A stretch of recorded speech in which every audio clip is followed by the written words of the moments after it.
ये कहीं सत्ता भाइयों में विभाजन न करा दे, भाइयों के प्रेम में बंटवारा ना हो जाए सत्ता के कारण।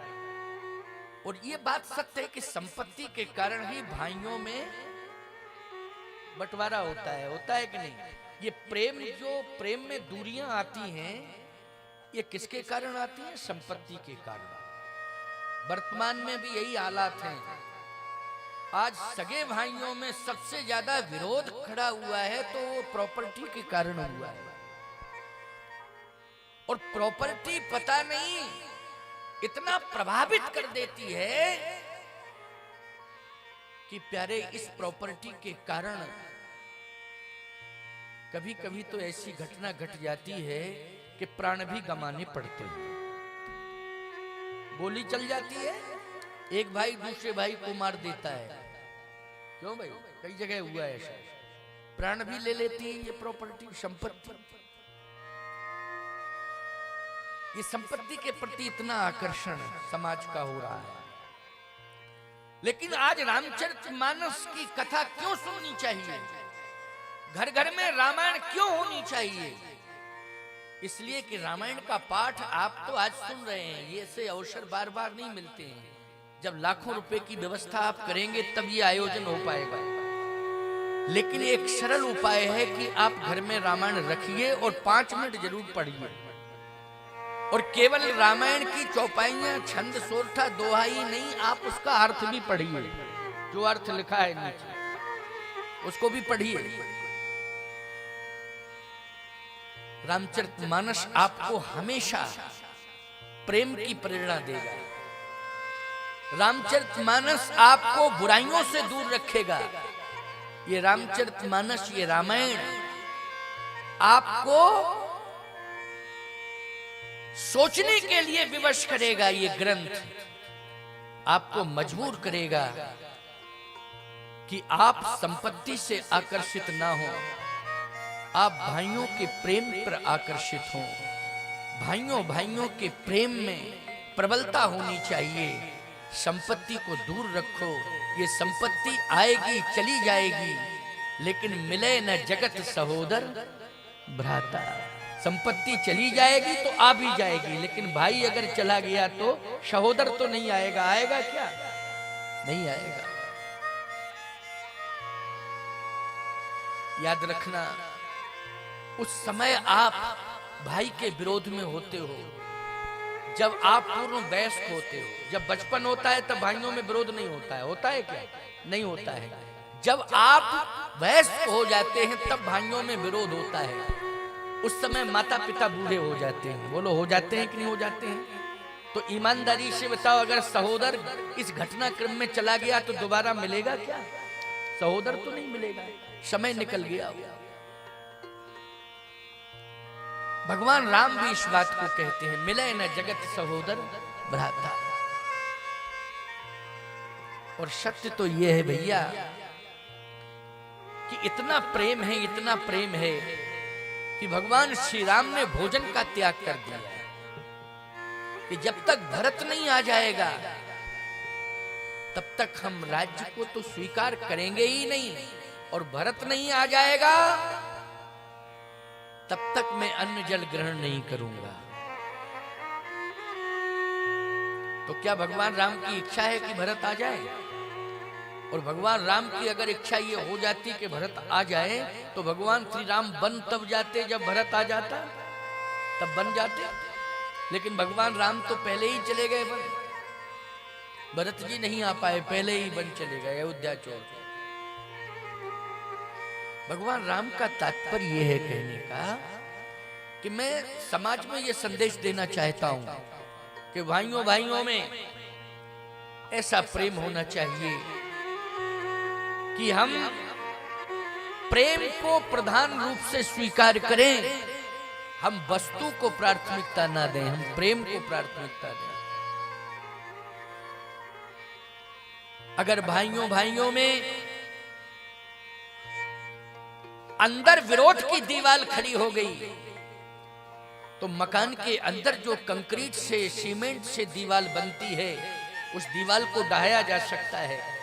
लेकिन भाइयों भाइयों में अगर अंदर विरोध की दीवार खड़ी हो गई तो याद रखना वो स्मशान पर ही ढहाई जा सकती है, इसके पहले कोई विकल्प नहीं बनता है। और ये विरोध की दीवार ही न उठने पावे, इसके लिए हम अपने परिवार में रामचरितमानस को माध्यम बनावे तो विरोध की दीवार कभी खड़ी ही नहीं हो सकती है। अगर माध्यम रामायण रहेगा ये ग्रंथ तो विरोध की दीवार खड़ी नहीं होगी।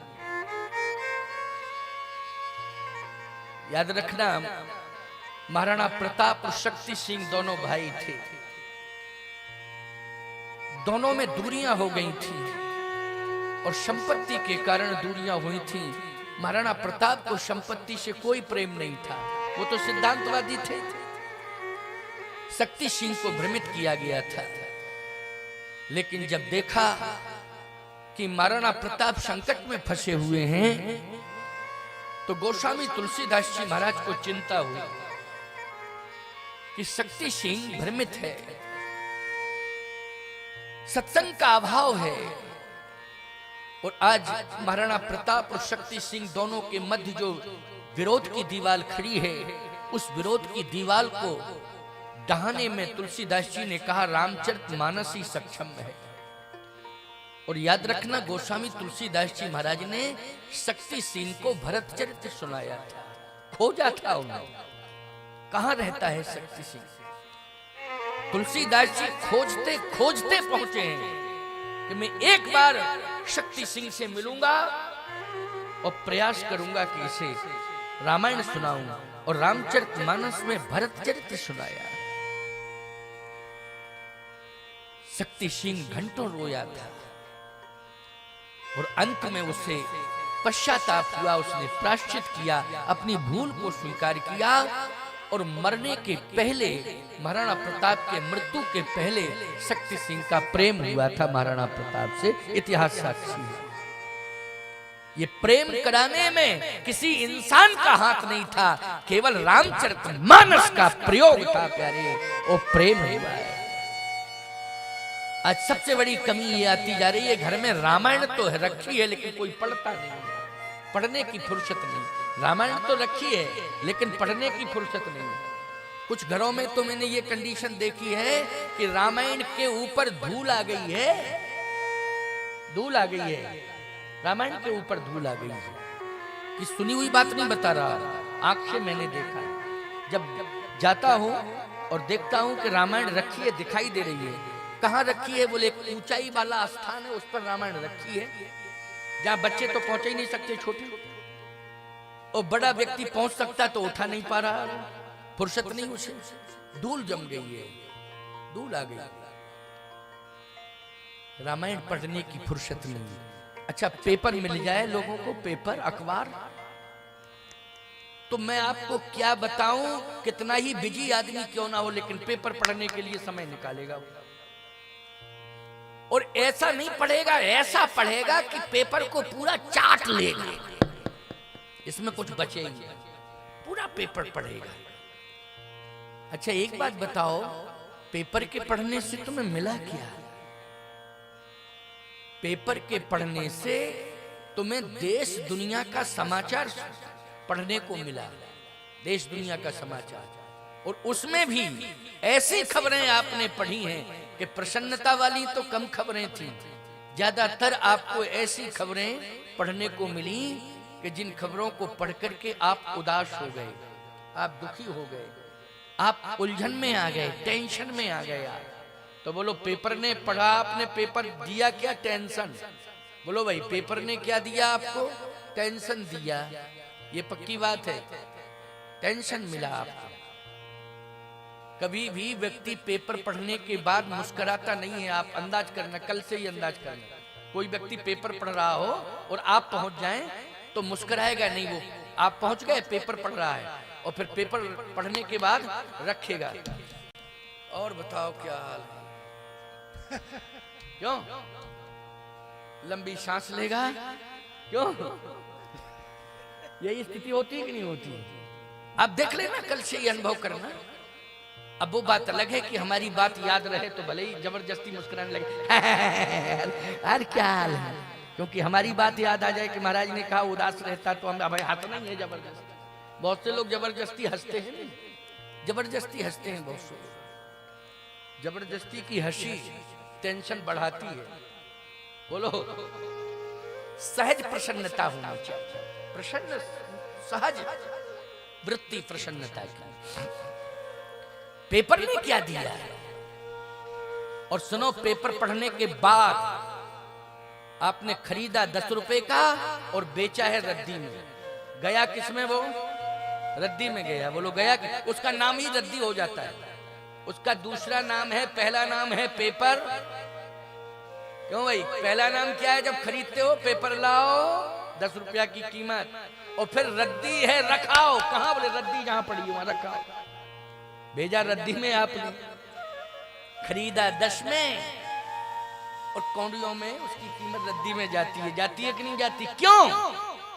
इसलिए उसमें जितनी भी खबरें थी वो जगत से जुड़ी हुई थी। जगत की जितनी भी समस्याएं हैं या व्यथाएं हैं वो रद्दी हैं। क्या है? क्योंकि उस पेपर को रद्दी किसने बनाया? खबरों ने रद्दी बनाया है। बोलो बनाया कि नहीं? रद्दी का अर्थ तो समझ ही रहे हो है? खबरों ने क्या बना दिया? उस कागज को रद्दी बना दिया। कागज तो उसमें भी है क्या रे? रामायण में भी कागज है कि नहीं? बोलो है कि नहीं?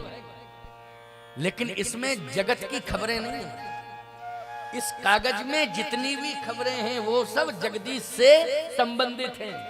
बोलो है कि नहीं?